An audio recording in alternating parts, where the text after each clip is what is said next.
J'ai failli laisser tomber mon téléphone en voyant la notification de la banque. 12 000 € en une seule journée. Mes mains tremblaient tandis que j'essayais de taper le mot de passe de l'application pour vérifier si c'était une erreur.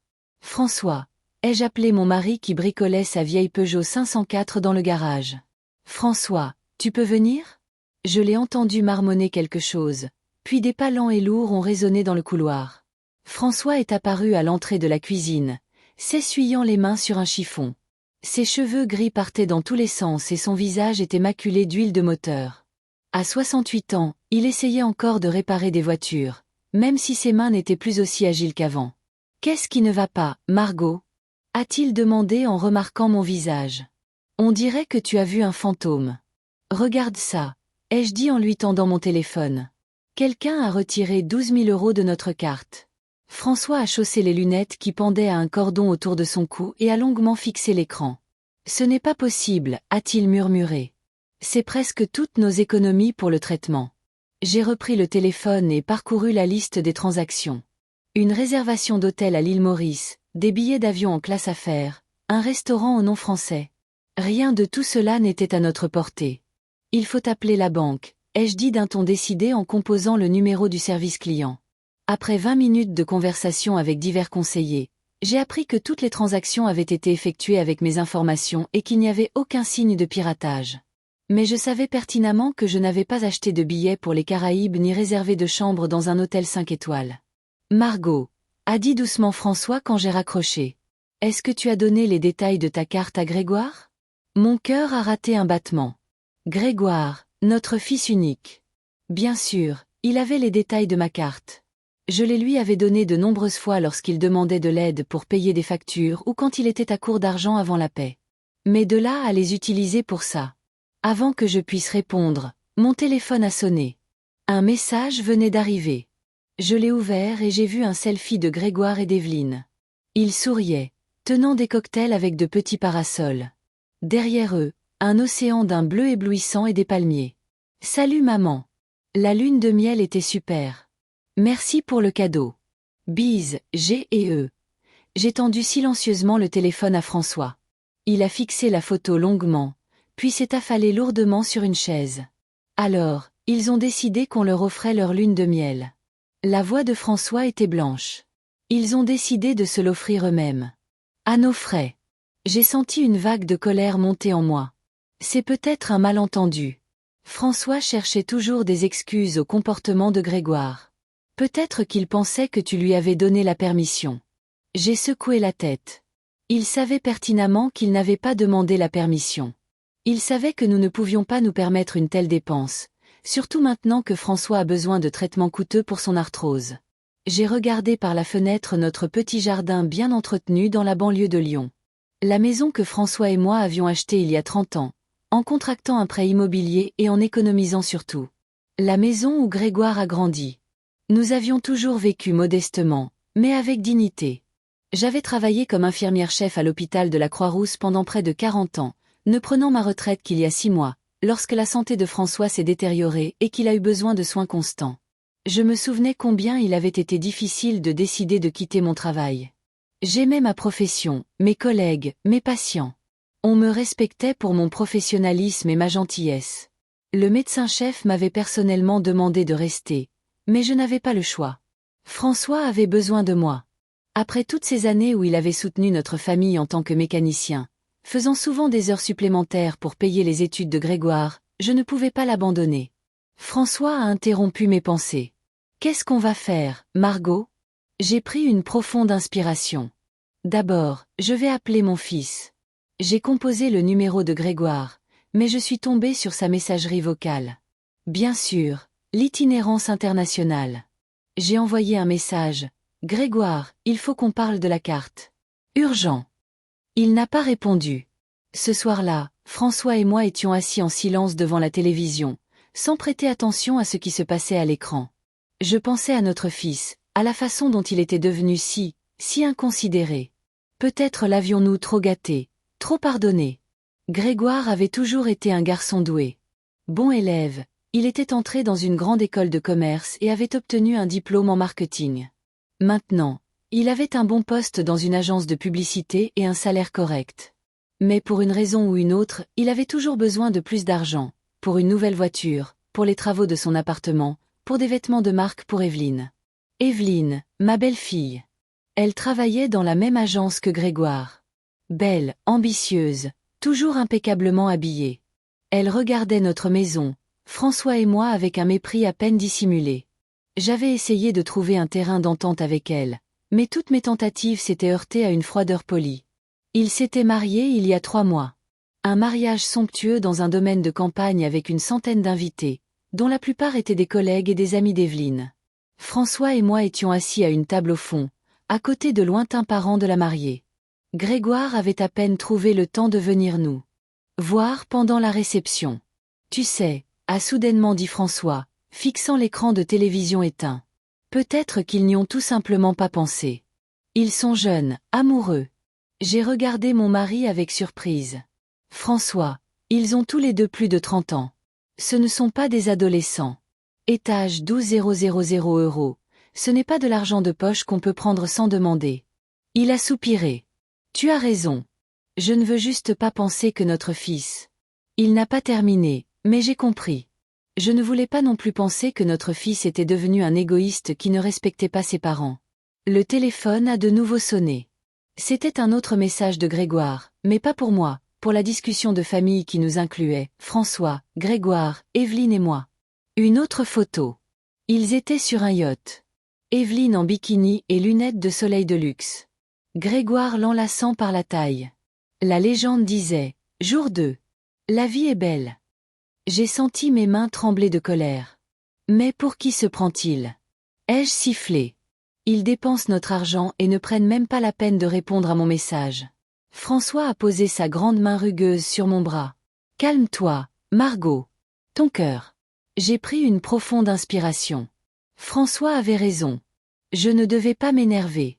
Mes problèmes de tension artérielle n'allaient pas disparaître. Mais comment rester calme? Le lendemain matin, j'ai décidé d'appeler à nouveau la banque. Cette fois, j'ai eu plus de chance. Je suis tombée sur une employée compréhensive nommée Lorraine. Madame Dubois, a-t-elle dit après avoir écouté mon histoire, vous pouvez bloquer la carte et contester les transactions. Mais comme vous avez volontairement donné les informations de la carte à un tiers, la banque pourrait refuser de vous rembourser. Mais c'est mon fils, me suis-je exclamé. Je lui ai donné les informations pour qu'il puisse payer sa facture d'électricité quand il avait des problèmes, pas pour qu'il parte en vacances à mes frais. Je comprends votre frustration, a répondu doucement Lorraine. Mais d'un point de vue légal. Et si je déclare la carte volée? Les jeux interrompus. Il y eut une pause. Madame Dubois, faire une fausse déclaration de vol est une infraction grave.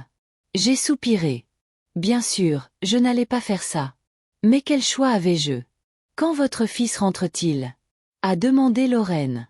Dans une semaine, d'après les dates de réservation. Alors, la meilleure solution est peut-être de lui parler en personne à son retour.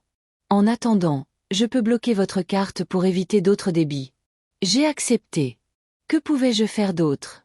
Après avoir parlé à la banque, je me suis assise dans la cuisine, fixant la pile de factures sur la table. La facture d'électricité, l'ordonnance de François, la facture de l'hôpital pour sa dernière série de traitements. Nous avions prévu de les payer cette semaine, mais maintenant. François est entré dans la cuisine en s'appuyant sur sa canne. C'était une mauvaise journée. Ses articulations lui faisaient plus mal que d'habitude. Comment s'est passé l'appel à la banque? A-t-il demandé en s'asseyant lentement sur une chaise à côté de moi. Je lui ai raconté ma conversation avec Lorraine. Eh bien, il faudra juste attendre leur retour, a-t-il dit en se frottant le genou. Ne t'inquiète pas tant que ça, Margot. On trouvera une solution. J'ai regardé mon mari. Toujours optimiste, toujours indulgent, surtout quand il s'agissait de Grégoire. C'était peut-être notre erreur. Nous pardonnions trop et exigions trop peu de comptes. Je n'ai pas pu me calmer de la journée.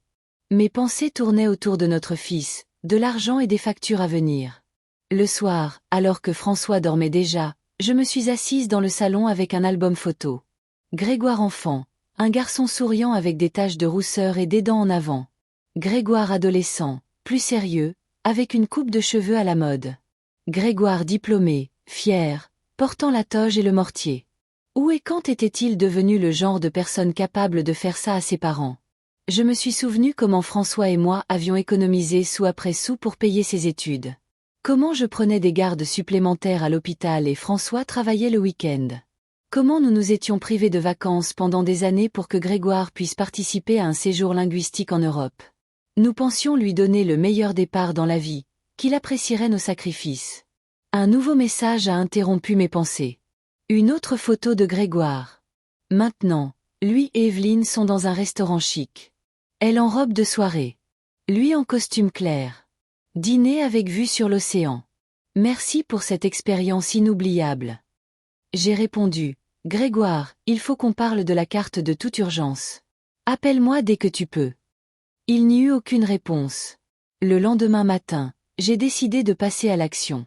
J'ai appelé mon ancienne collègue, Viviane, qui avait travaillé avec moi à l'hôpital pendant 20 ans. Margot, s'est-elle exclamée. Comment vas-tu? Comment va François? Tu nous manques tous dans le service. Je lui ai brièvement raconté notre situation. Ce garçon a un sacré toupet, a dit Viviane, indignée. Qu'est-ce que tu vas faire? Je ne sais pas encore, ai-je répondu honnêtement. Mais je ne peux pas rester les bras croisés à attendre qu'il daigne rentrer. François a des soins la semaine prochaine, et nous n'avons plus d'argent. Écoute, a dit Viviane après une pause. Mon fils Cédric travaille au Crédit Lyonnais. Peut-être qu'il peut t'aider. Au moins, il pourra te donner un conseil professionnel. J'ai accepté l'offre avec gratitude. Viviane a promis d'organiser une rencontre avec Cédric pour le lendemain. Quand j'ai raconté à François ma conversation avec Viviane, il a froncé les sourcils. Pourquoi impliques-tu des étrangers dans nos affaires de famille? François, ai-je essayé de parler calmement. Ce n'est pas une affaire de famille. C'est un vol. Notre fils nous a volé notre argent. De l'argent dont nous avons besoin pour ton traitement. Il s'est détourné vers la fenêtre. Tu n'aurais pas dû. Tu n'aurais pas dû quoi? Ai-je senti mon irritation monter? Chercher de l'aide? Essayer de récupérer notre argent? Ou peut-être que je n'aurais pas dû m'énerver que notre fils nous vole? François a soupiré. Tu en fais toute une montagne, Margot. Grégoire va revenir. On parlera. Il expliquera tout. C'est peut-être juste un malentendu. J'ai secoué la tête. François était toujours comme ça, prêt à donner une autre chance, une autre explication, surtout quand il s'agissait de Grégoire. Probablement parce qu'il avait grandi sans père et avait peur d'être trop strict. Nous nous sommes à peine parlé de la journée. Je faisais le ménage. François bricolait dans le garage autant que ses mains douloureuses le lui permettaient. Le soir, un autre message de Grégoire est arrivé. Une photo d'une cascade. Meilleure journée de ma vie. Evelyne adore le voyage. Et toujours aucune réponse à mes messages. Je n'en pouvais plus et les rappeler. Encore la messagerie vocale. J'ai laissé un message. Grégoire, c'est maman. S'il te plaît, rappelle-moi dès que tu peux. C'est à propos de grosses dépenses sur ma carte. Nous avons besoin de cet argent. Je n'ai pas pu dormir pendant un long moment cette nuit-là. François ronflait doucement à côté de moi. Je pensais à ce qui s'était passé et à ce qui allait se passer. Une chose était sûre. Je ne pouvais pas en rester là. Même si François était prêt à pardonner et à oublier, moi, je ne l'étais pas. Cette fois, Grégoire était allé trop loin. Le 3e jour après la découverte du vol, je me suis réveillée au gémissement de François. Il était assis sur le bord du lit, courbé, serrant son genou droit entre ses mains. Qu'est-ce qui ne va pas? Me suis-je réveillée instantanément et me suis assise à côté de lui. Rien, a-t-il marmonné entre ses dents. Juste mon genou. Ça va passer. Mais je l'ai vu pâlir de douleur, des perles de sueur se formant sur son front. Ce n'était pas une crise matinale habituelle. C'était quelque chose de sérieux. J'appelle le docteur Morin, ai-je dit fermement en attrapant le téléphone. Non, Margot. François a essayé de m'arrêter.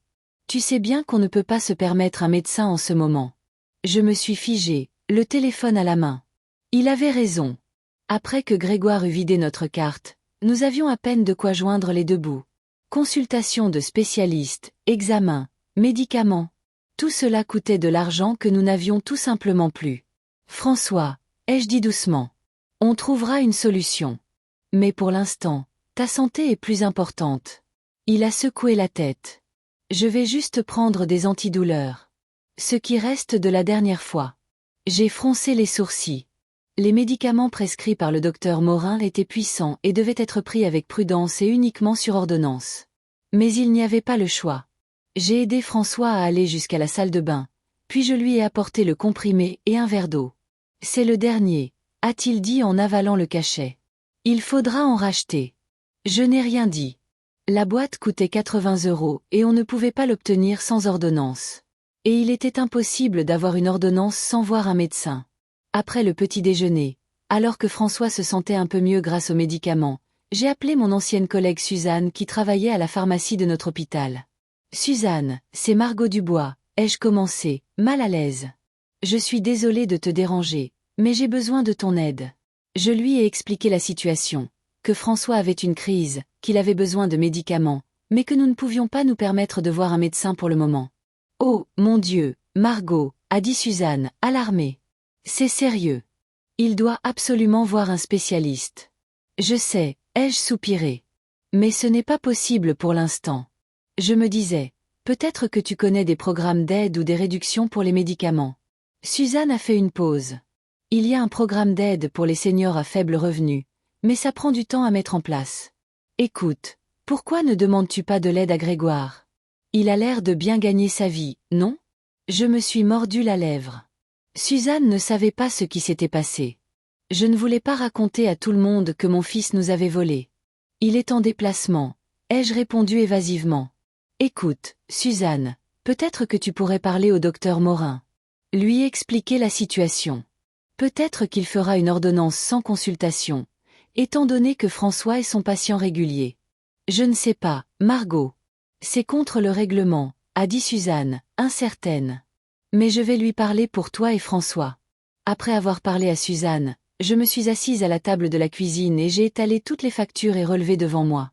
La situation était pire que je ne le pensais. En plus des 12 000 € que Grégoire avait dépensés, nous avions les dépenses courantes, le prêt immobilier, les charges, les assurances, les courses, et maintenant les médicaments de François.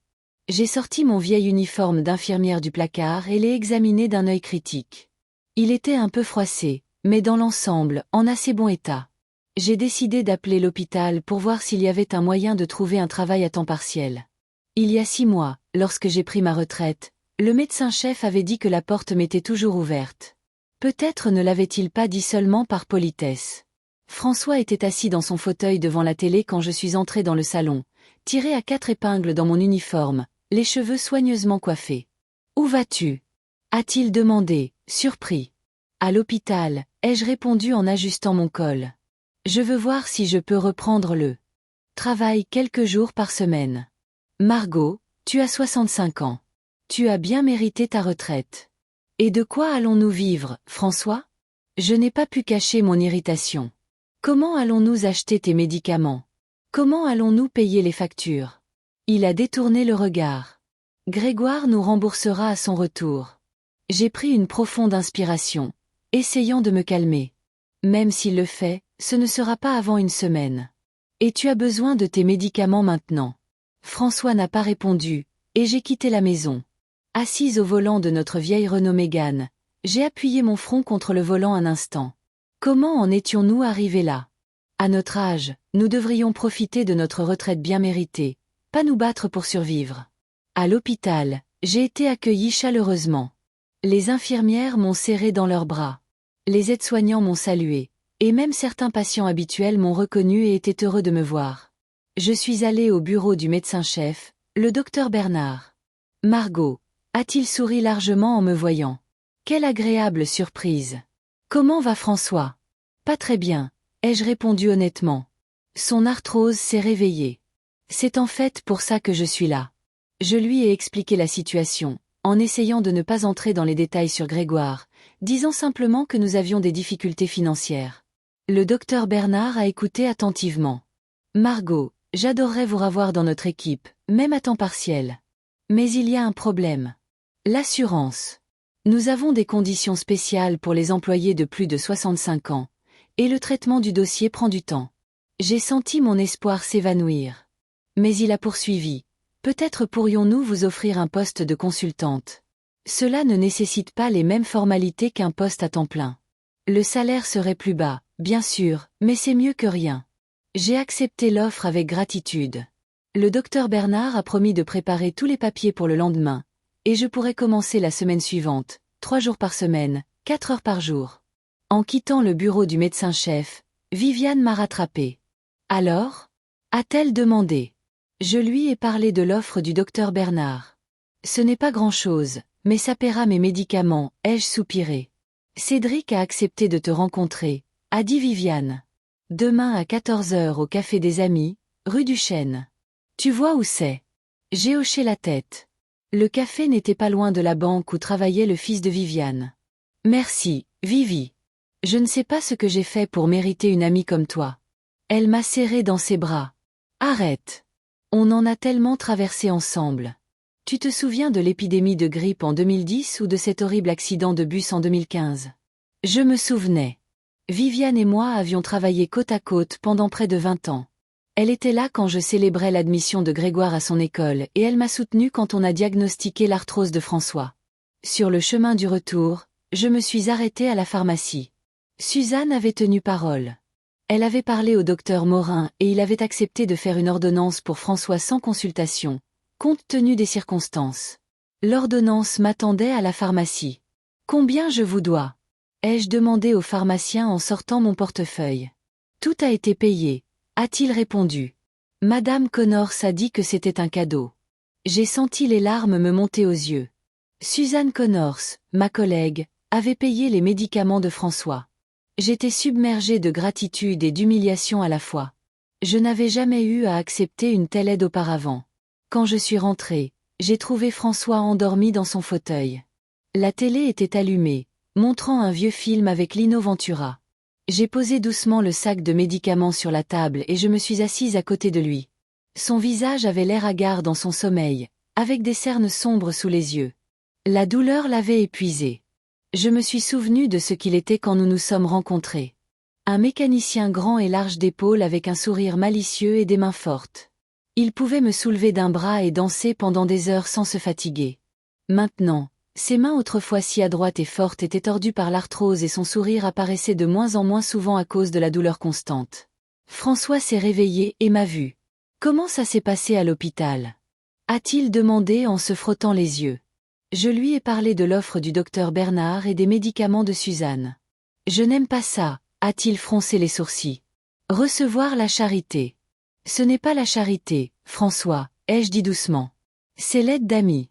Nous ferions la même chose pour eux. Il a soupiré. Peu importe. Je me sens inutile. Je ne peux même pas subvenir aux besoins de ma famille. Je lui ai pris la main. Tu as subvenu à nos besoins toute notre vie, François. Maintenant, c'est mon tour. Il a souri faiblement, mais je pouvais voir que sa fierté était blessée. François avait toujours été le soutien de famille. Fier que sa famille ne manque de rien. Maintenant, il se sentait comme un fardeau. Ce soir-là, après que François eut pris ses nouveaux médicaments et se fut couché, je me suis assise à la table avec l'album de famille. Les photos racontaient l'histoire de nos vies. Le jeune François et moi à notre mariage, le petit Grégoire dans le bac à sable, notre première maison, des vacances au lac d'Annecy, le diplôme de Grégoire, sa première voiture, une vieille Peugeot que François avait réparée lui-même. Je me suis souvenu comment Grégoire nous avait demandé de l'aider avec l'acompte pour sa maison. C'était il y a 3 ans. Il était venu nous voir, excité, avec des brochures pour un nouveau lotissement. Maman, papa, c'est un super investissement, avait-il dit, nous montrant des photos glacées des pavillons. Le quartier se développe vite, et dans quelques années, le prix aura augmenté d'au moins 30%. François et moi nous étions regardés. Nous avions prévu d'utiliser cet argent pour réparer le toit, qui avait commencé à fuir. Mais comment dire non à notre fils unique? Bien sûr, fiston, avait dit François. On va t'aider. 20 000 € représentaient presque tout ce que nous avions économisé à l'époque. Nous les lui avons donnés sans hésiter. Nous avons dû contracter un prêt pour réparer le toit. Et maintenant, Grégoire vivait dans ce pavillon avec Evelyne, nous invitant de temps en temps. Et à chaque fois, Evelyne trouvait une raison de nous montrer que notre modeste style de vie lui était étranger. Mon Dieu, Margot, avait-elle dit une fois quand j'avais apporté une tarte faite maison. Vous faites encore de la pâtisserie? Nous commandons toujours nos desserts chez Sèvres, une grande pâtisserie du centre-ville. Leur chef a étudié à Paris. Je m'étais tue, bien que j'ai voulu dire que ma tarte aux pommes à la cannelle avait toujours été le dessert préféré de Grégoire, et que j'avais appris à la faire de ma grand-mère, qui avait vécu la Grande Dépression et connaissait la valeur des plaisirs simples faits maison. Mon téléphone a sonné. Un nouveau message dans le chat familial. Une autre photo de Grégoire et Evelyne. Maintenant, ils étaient sur la plage, le coucher de soleil derrière eux peignant le ciel d'orange et de rose. Jour 5, le paradis. J'ai senti tout mon être se crisper de colère et de ressentiment. Il profitait de vacances luxueuses à nos frais pendant que François gémissait de douleur et que j'étais obligée de chercher un emploi à 65 ans pour lui acheter des médicaments. J'ai répondu, « Grégoire, nous devons avoir une discussion sérieuse sur les débits sur ma carte. S'il te plaît, appelle-moi. » Il n'y eut aucune réponse. Le lendemain, j'ai rencontré le fils de Viviane, Cédric, au café des amis. Il s'est avéré être un jeune homme sérieux en costume élégant avec un regard attentif et des manières claires et professionnelles. « Madame Dubois, a-t-il dit après avoir écouté mon histoire, d'un point de vue juridique, la situation est ambiguë. Vous avez volontairement donné vos informations de carte à votre fils, et il sera difficile de prouver qu'il les a utilisées sans votre permission. » J'ai hoché la tête.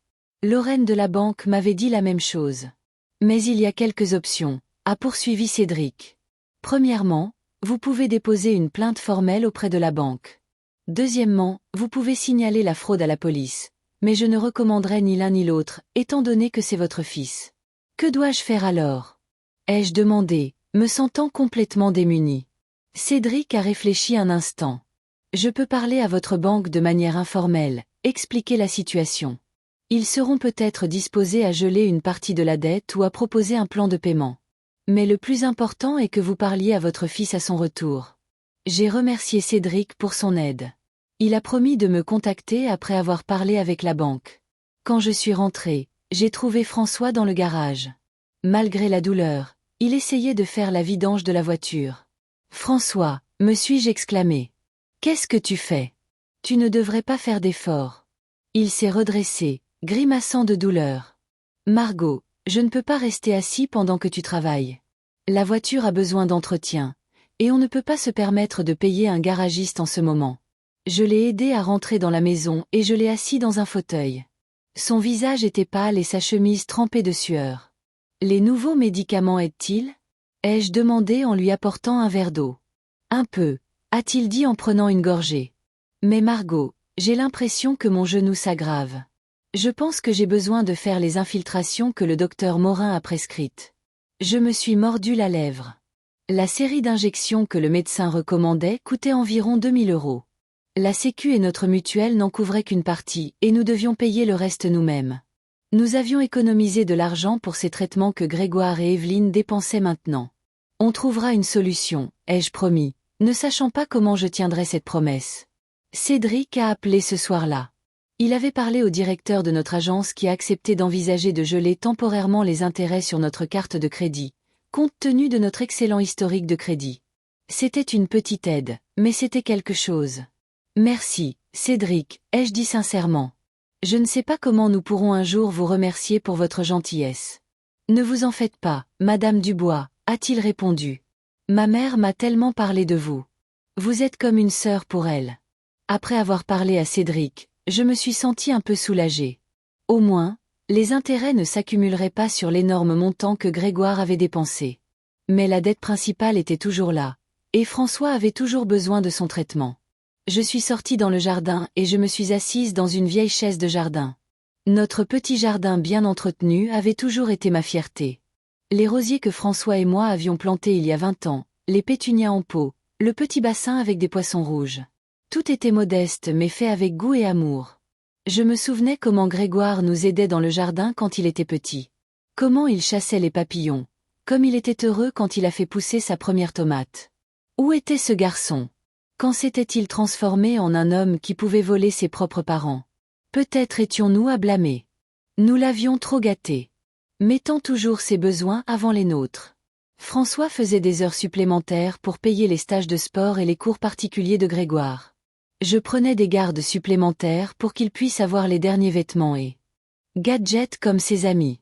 Quand Grégoire est allé à son école de commerce, nous avons contracté un prêt pour payer ses frais de scolarité. François disait, « L'éducation est le meilleur investissement. » Notre garçon réussira. Et nous y croyions. Nous croyions que nos sacrifices n'étaient pas vains, que Grégoire apprécierait tout ce que nous faisions pour lui. Quand il a obtenu son premier emploi dans une agence de publicité, nous étions si fiers. Enfin, il était autonome, indépendant. Mais pour une raison quelconque, l'argent lui filait entre les doigts. D'abord, ce fut une nouvelle voiture, puis des restaurants chers, puis des voyages. Et puis Evelyne est arrivée, avec ses goûts raffinés et son mépris pour tout ce qui était simple et abordable. J'ai soupiré et regardé le soleil couchant. Demain, je commence à travailler comme consultante à l'hôpital. À 65 ans, alors que beaucoup de mes pères profitent de leur retraite bien méritée, voyagent ou gardent leurs petits-enfants, je retourne au travail pour payer les médicaments de mon mari parce que mon propre fils a volé nos économies. Le contraste entre notre vie modeste et le luxe dont jouissaient Grégoire et Evelyne avec notre argent était saisissant. François et moi avions toujours vécu selon nos moyens. La maison que nous avions achetée il y a 30 ans était simple mais confortable. Les meubles étaient robustes mais pas à la mode. Les voitures étaient pratiques mais pas luxueuses. Nous épargnions pour les coups durs, planifions nos dépenses et évitions les dépenses inutiles. Grégoire et Evelyne vivaient comme s'il n'y avait pas de lendemain. Vêtements de marque, restaurants étoilés, vacances dans les Caraïbes. Et tout cela avec de l'argent qui était mis de côté pour le traitement de François. Je suis rentrée à la maison après la tombée de la nuit. François somnolait devant la télé. Je suis allée discrètement à la cuisine et j'ai commencé à préparer le dîner. De simples pâtes à la sauce tomate. Rien d'extraordinaire, mais consistant et peu coûteux. Je pensais au restaurant où Grégoire et Evelyne dînaient, à des plats qui coûtaient plus que notre budget alimentaire hebdomadaire. Mon téléphone a de nouveau sonné. Une autre photo dans le chat familial. Grégoire et Evelyne étaient dans une boîte de nuit avec des coupes de champagne. Dernière nuit au paradis, retour à la réalité demain. J'ai serré les dents. La réalité ? Ils n'avaient aucune idée de ce qu'était la vraie réalité. La réalité, c'est quand votre mari gémit de douleur et que vous ne pouvez pas vous permettre les médicaments pour l'aider.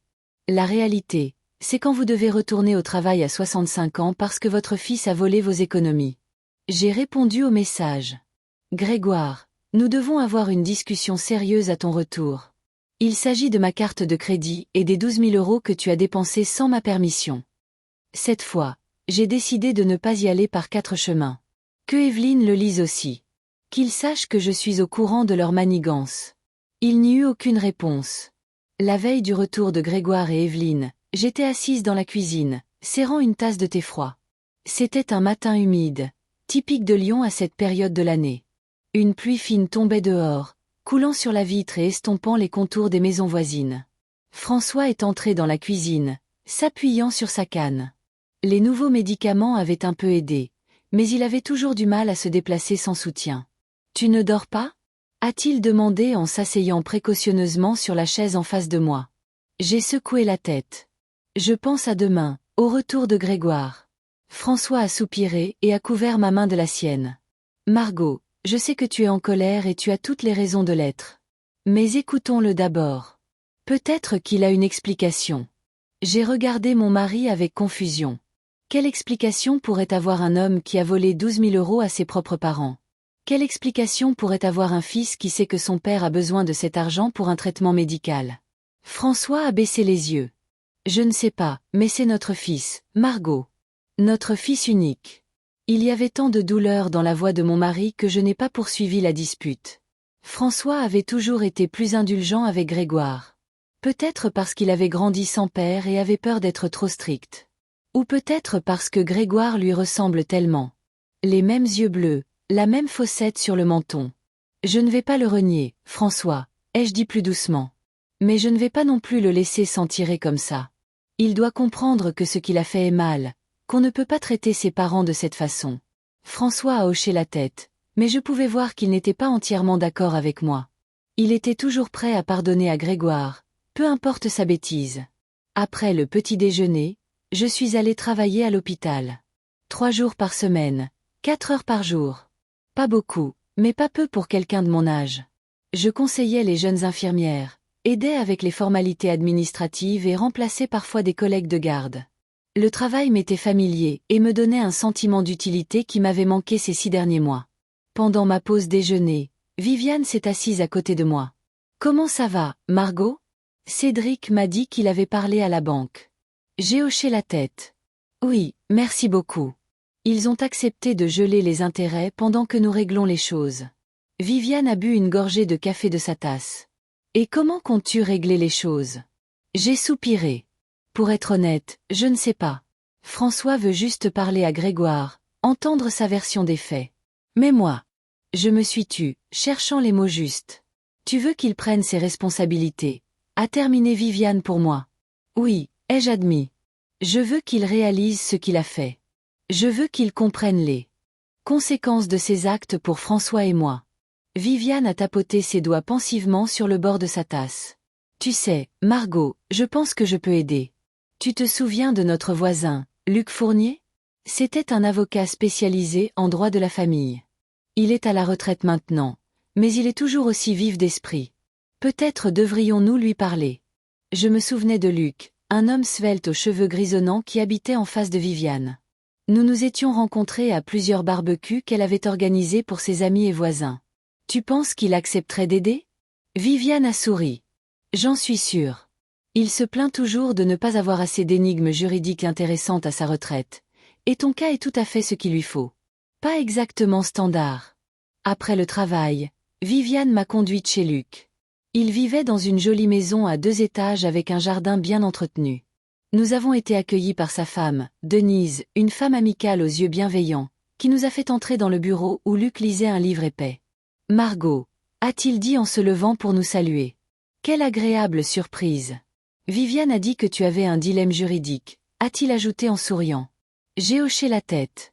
Et après nous être installés dans de confortables fauteuils avec des tasses de thé, je lui ai raconté toute l'histoire, la carte de crédit, Grégoire et Evelyne, la lune de miel à nos frais, le traitement de François. Luc a écouté attentivement, griffonnant de temps en temps des notes dans un petit carnet. Une situation intéressante, a-t-il dit quand j'ai fini. D'un point de vue juridique, c'est en effet une zone grise. Vous avez volontairement donné à votre fils les informations de votre carte, ce qui pourrait être interprété comme une permission de l'utiliser. D'un autre côté, il a clairement dépassé les limites raisonnables et a utilisé la carte à des fins autres que celles prévues. Que dois-je faire? Ai-je demandé. Je ne veux pas traîner mon fils en justice, mais je ne peux pas non plus laisser les choses en l'état. Luc a tapoté pensivement son stylo sur son carnet. Il y a peut-être une autre approche. Pas juridique, mais disons, psychologique. Grégoire doit réaliser les conséquences de ses actes. Il doit comprendre qu'il a blessé ses parents. Comment faire ça? Luc a souri. J'ai une idée, mais nous aurons besoin de l'aide de la banque et peut-être de vos collègues à l'hôpital. Nous avons passé l'heure suivante à discuter du plan que Luc avait proposé. Plus nous élaborions les détails, plus l'idée me plaisait. Ce n'était pas juste une vengeance.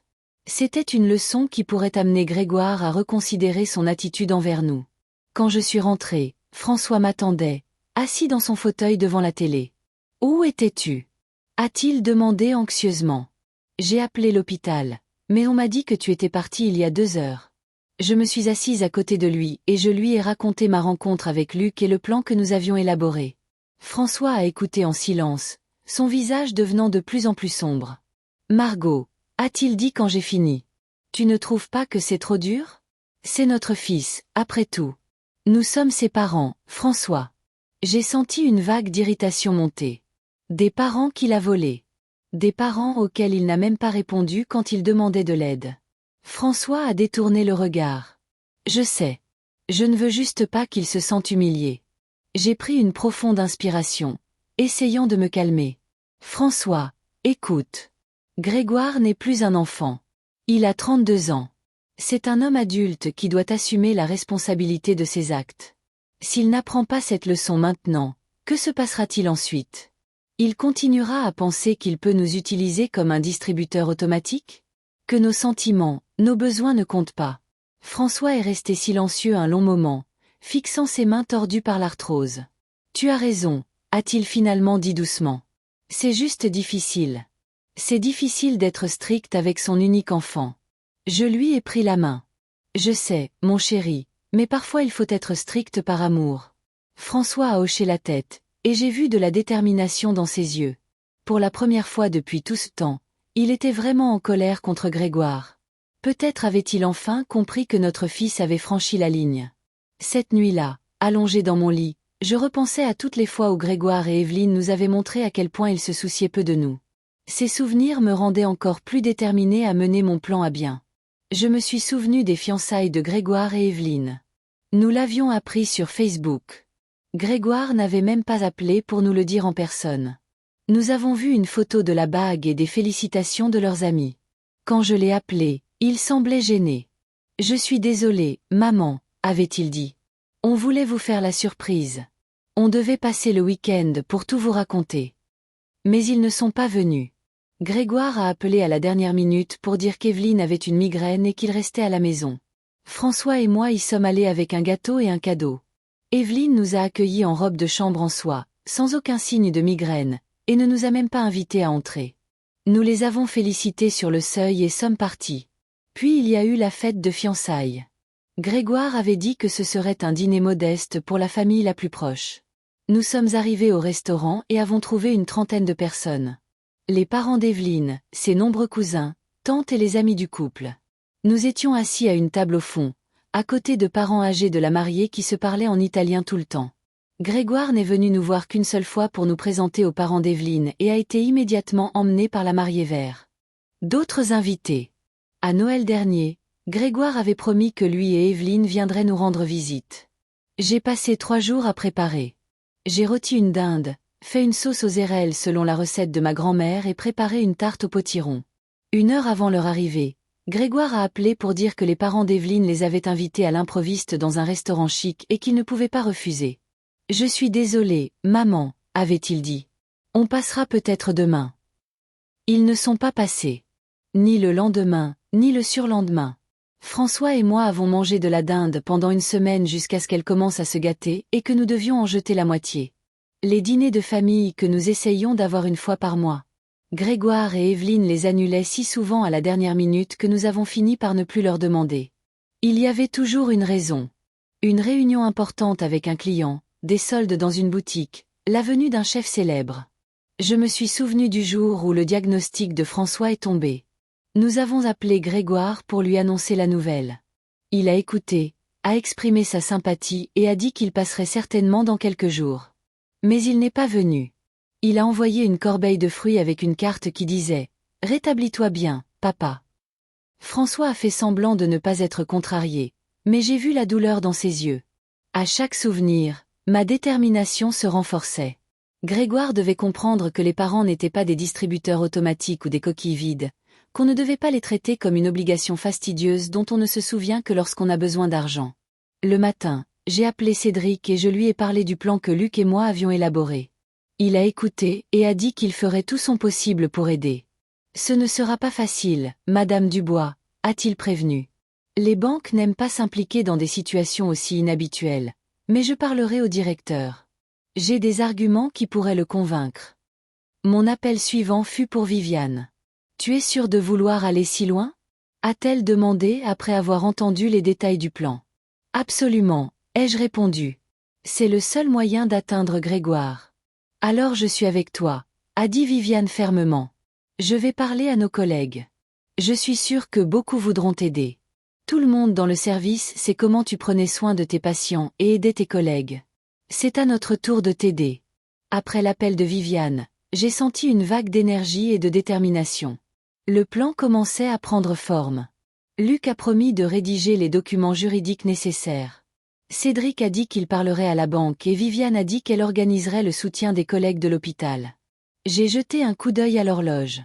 Il restait moins d'1 journée avant l'arrivée de Grégoire et Evelyne. Il y avait encore beaucoup à préparer. François m'a trouvé dans la cuisine où je faisais une liste de choses à faire. « Tu es sûr de vouloir faire ça ?» a-t-il demandé, s'appuyant sur sa canne. J'ai regardé mon mari. Il avait l'air fatigué et hagard. Les douleurs articulaires l'empêchaient de dormir correctement depuis quelques semaines. Il avait besoin d'un traitement que nous ne pouvions pas nous permettre à cause de Grégoire. « Oui », ai-je répondu fermement. « Je le veux. Et pas seulement pour nous, François. Pour le bien de Grégoire aussi. Il doit comprendre qu'il ne peut pas vivre comme ça. Qu'il ne peut pas voler ses propres parents, les traiter comme un distributeur automatique. Sinon, quel genre d'homme deviendra-t-il? Quel genre de mari sera-t-il pour Evelyne? Quel genre de père pour ses enfants, s'ils en ont un jour? François a soupiré. Tu as raison, a-t-il admis. J'ai juste peur qu'il nous déteste pour ça. Je me suis approchée de mon mari et je l'ai serré dans mes bras. S'il nous déteste pour exiger un respect élémentaire, alors nous l'avons déjà perdu comme fils. François m'a serré en retour et j'ai senti ses mains trembler. Il avait peur, lui aussi. C'était effrayant de perdre notre fils unique. Mais c'était encore plus effrayant de continuer à vivre comme avant, en laissant Grégoire continuer à nous utiliser sans égard pour nos sentiments et nos besoins. Cédric a appelé cet après-midi-là. Il avait réussi à trouver un accord avec le directeur de la banque. Ils étaient prêts à participer à notre plan, à condition que tout soit fait dans le respect de la loi. Ils fourniront même un représentant qui pourra venir à l'aéroport, a dit Cédric. Il s'avère que Grégoire a un important découvert autorisé chez eux, donc ils sont prêts à utiliser cela pour faire pression sur lui dans cette affaire. J'ai remercié Cédric et lui et demandé de transmettre ma gratitude au directeur. Ce soir-là, Viviane a envoyé un message disant qu'elle avait parlé à ses collègues de l'hôpital. Beaucoup d'entre eux voulaient aider, surtout ceux qui me connaissaient depuis des années et avaient vu comment je prenais soin des patients, comment je couvrais mes collègues quand ils avaient des problèmes, et comment j'aidais les nouveaux arrivants à s'intégrer. Ils seront à l'aéroport demain à l'heure convenue, a écrit Viviane. Certains prennent même un congé pour venir. J'étais touchée par un tel soutien. Tous ces gens, collègues, amis, même les employés de banque que je connaissais à peine, étaient prêts à nous aider à donner une leçon à Grégoire. Peut-être que cela lui ferait enfin comprendre que ses actions ont des conséquences, non seulement pour lui, mais aussi pour d'autres personnes. Luc a envoyé les documents qu'il avait préparés. Je les ai lus attentivement et les ai mis de côté. Nous en aurions besoin demain à l'aéroport. François et moi avons longuement parlé avant d'aller nous coucher. Nous nous sommes souvenus de Grégoire enfant. Ouvert, curieux, gentil. Comment il avait pleuré quand son hamster était mort. Comme il était fier de son premier vélo. Comment il me faisait des cartes pour la fête des mères. Où avons-nous fait une erreur, François? Ai-je demandé, allongé dans le noir. Quand notre garçon s'est-il transformé en quelqu'un qui pouvait nous faire ça? François a soupiré. Je ne sais pas, Margot. Peut-être qu'on l'a trop laissé faire. Peut-être qu'on ne lui a pas assez appris la responsabilité. Ou peut-être que c'est l'influence d'Evelyne et de sa famille avec leurs idées que l'argent est tout. Je ne connaissais pas la réponse. Tout ce que je savais, c'est que demain serait un jour important. Un jour qui pourrait changer notre relation avec notre fils, ou la détruire complètement. Je me suis réveillée le matin avec un sentiment de détermination. Aujourd'hui, Grégoire et Evelyne revenaient de leur luxueuse lune de miel. Aujourd'hui, ils apprendraient qu'on ne peut pas voler ses parents et s'en tirer comme ça. Qu'on ne peut pas utiliser les gens qu'on aime et les traiter avec mépris. François était déjà dans la cuisine en train de préparer le petit déjeuner. Il avait l'air plus serein que ces derniers temps. « Comment te sens-tu » ai-je demandé en l'embrassant sur la joue. « Bien, a-t-il répondu. Mon genou ne me fait presque pas mal aujourd'hui. Je savais que ce n'était pas tout à fait vrai. C'était juste l'adrénaline de la confrontation à venir qui atténuait temporairement la douleur. Mais j'étais heureuse de voir mon mari si recueilli et déterminé. Après le petit déjeuner, nous avons commencé à nous préparer. J'ai appelé l'aéroport pour confirmer l'heure d'arrivée du vol de Grégoire et Evelyne. Puis j'ai contacté Cédric, Luc et Viviane pour finaliser les détails de la rencontre. À midi, Cédric a appelé. Madame Dubois, tout est prêt du côté de la banque. Le représentant sera à l'aéroport à l'heure convenue. Il aura tous les documents nécessaires. Je l'ai remercié et j'ai raccroché. Le plan prenait forme. Viviane a envoyé un message disant que ses collègues de l'hôpital avaient également confirmé leur présence. Luc a promis d'arriver tôt pour vérifier les détails juridiques. J'ai regardé mon téléphone, qui affichait toujours le dernier message de Grégoire, une photo d'une boîte de nuit avec une légende sur le retour à la réalité. Ils n'avaient aucune idée de la réalité qui les attendait. François s'est approché et a posé sa main sur mon épaule. « Tu es sûr que nous faisons ce qu'il faut » a-t-il demandé. Peut-être devrions-nous simplement lui parler. Expliquer à quel point c'est difficile pour nous. J'ai secoué la tête. Nous avons essayé, François. Combien de fois lui ai-je envoyé des messages? Lui ai-je demandé de rappeler? Combien de fois lui ai-je expliqué que nous avions besoin de cet argent pour ton traitement? Il nous a ignorés. Il a continué à dépenser notre argent, sachant que nous étions dans une situation difficile. Non, Une simple conversation n'aidera pas ici. Nous avons besoin de quelque chose qui le fera vraiment réfléchir. François a soupiré, mais n'a pas discuté. Il comprenait aussi que les méthodes précédentes n'avaient pas fonctionné, que Grégoire était trop habitué à s'en tirer à bon compte. Nous avons commencé à nous préparer pour aller à l'aéroport. J'ai mis ma plus belle robe, une robe formelle bleu foncé que je gardais habituellement pour les grandes occasions. François s'est également habillé. Il portait le costume qu'il avait mis au mariage de Grégoire. Avant de partir, j'ai vérifié une dernière fois les documents préparés par Luc. Tout était en ordre. Le plan était prêt à être exécuté. Quoi qu'il arrive aujourd'hui, a dit François alors que nous montions dans la voiture, souviens-toi que je suis avec toi. Nous sommes là-dedans ensemble. J'ai serré sa main. Merci, mon chéri. Je sais à quel point c'est difficile pour toi, mais crois-moi, c'est pour le bien de Grégoire. François a hoché la tête, et nous sommes partis pour l'aéroport, vers une confrontation qui pourrait changer notre famille pour toujours. Le jour de la rencontre avec Grégoire et Evelyne a commencé tôt. Je me suis réveillée à 5 heures du matin, même si leur avion ne devait arriver qu'à 16 heures. Je ne pouvais pas dormir. Les pensées de la confrontation à venir tourbillonnaient dans ma tête, ne me laissant aucun répit. François dormait encore, sa respiration lourde et laborieuse. Il avait été plus mal ces derniers jours. Son genou était enflé et la douleur s'était intensifiée. Sans les traitements pour lesquels nous avions économisé, son état continuait de se détériorer. Je suis sortie du lit doucement, essayant de ne pas réveiller mon mari, et je suis allée à la cuisine. J'ai fait du thé et je me suis assise près de la fenêtre, regardant les premiers rayons de soleil peindre les toits des maisons voisines. Lyon se réveillait. J'entendais le bruit des voitures au loin et les lumières s'allumaient dans la maison d'en face. Dans ces heures matinales où le monde était encore calme et paisible, je pensais souvent à la vie, à la façon dont nous en étions arrivés là. Avais-je toujours été si accommodante, si disposée à sacrifier mes propres intérêts pour le bien des autres? Ou est-ce que c'est venu avec la maternité, avec le désir de donner le meilleur à mon enfant? Je me souviens que lorsque Grégoire était petit, je me privais souvent du strict nécessaire. De nouveaux vêtements, des rendez-vous chez le coiffeur, des sorties avec des amis, pour qu'il puisse avoir de jolis jouets, des vêtements à la mode et des opportunités de faire du sport et de la musique. Je pensais que c'était normal, un signe d'amour maternel. Mais quelque part en chemin, ce sacrifice de soi s'est transformé en autre chose. J'ai cessé d'être une mère aimante pour Grégoire et je suis devenue une sorte de distributeur automatique, une source de soutien financier qui pouvait être utilisée en cas de besoin et ignorée le reste du temps. Aujourd'hui, tout allait changer. Aujourd'hui, j'allais enfin fixer les limites que j'aurais dû fixer il y a des années. Mon téléphone a vibré. Un message de Viviane.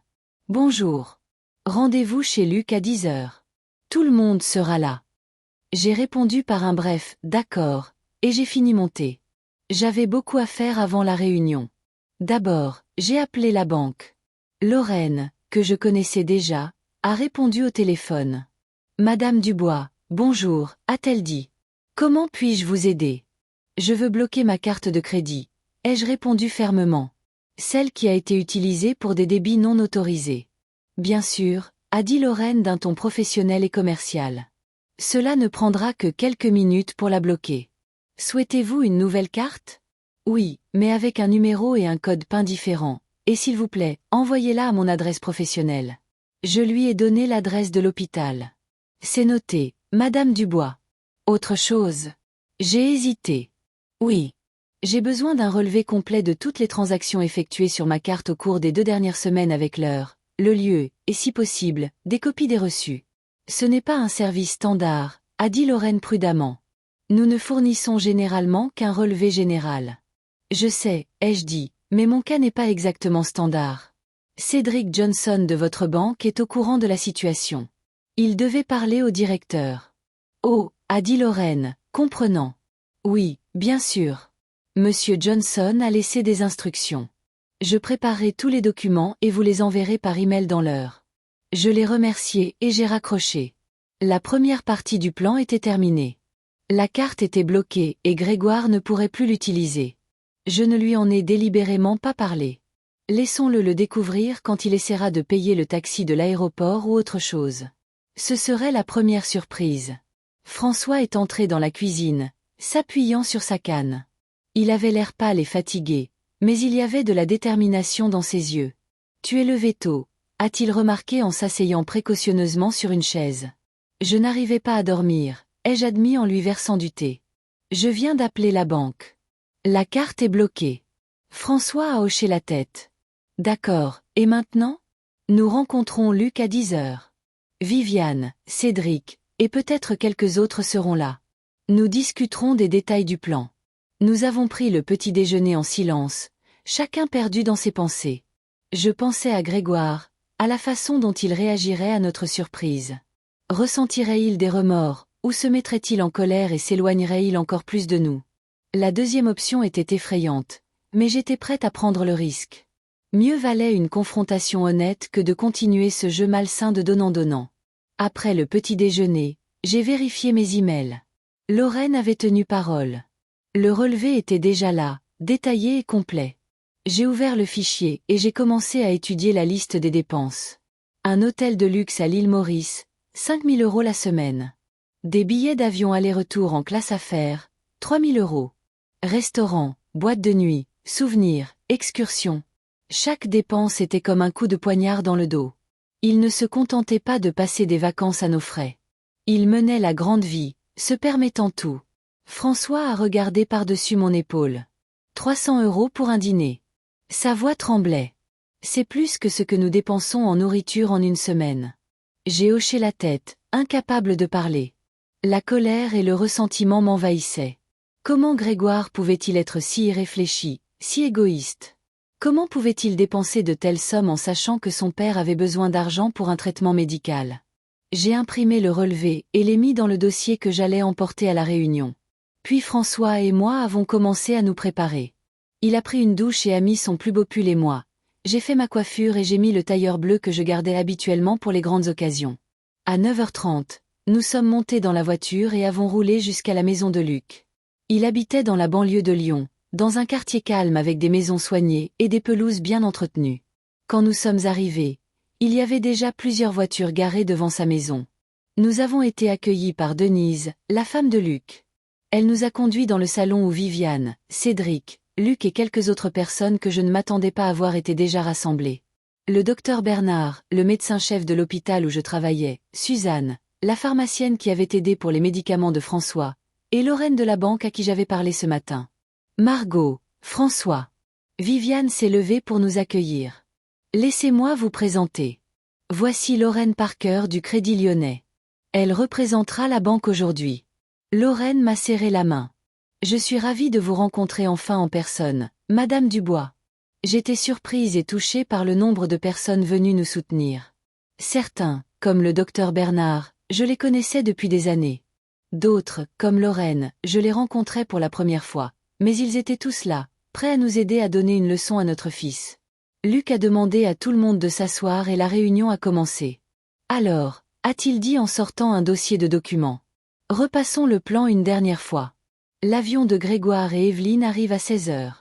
Nous serons à l'aéroport à l'avance, vers 15h30. Margot et François les accueilleront à la porte des arrivées. Le reste d'entre nous attendra à proximité, mais sans se montrer tout de suite. J'ai hoché la tête. Cette partie du plan était simple. François et moi devions rencontrer Grégoire et Evelyne comme d'habitude, comme des parents aimants qui avaient manqué leur fils. Puis Luc a poursuivi. Quand ils sortiront et commenceront à parler de leurs vacances, Margot posera une question directe sur la carte de crédit. À ce moment-là, Lorraine s'approchera et se présentera comme une employée de la banque. Lorraine a hoché la tête. J'expliquerai la situation avec la carte, qu'elle a été bloquée en raison d'une activité suspecte et que la banque enquête sur une éventuelle fraude. Et si Grégoire essaie de nier? A demandé François. Nous avons des preuves, a répondu Luc, en désignant le dossier dans mes mains. Le relevé de la carte, les photos qu'ils ont envoyées de leurs vacances, leur message nous remerciant pour le cadeau.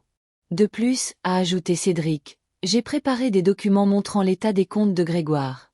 Il a une dette importante sur sa ligne de crédit auprès de notre banque, et certains paiements sont en retard.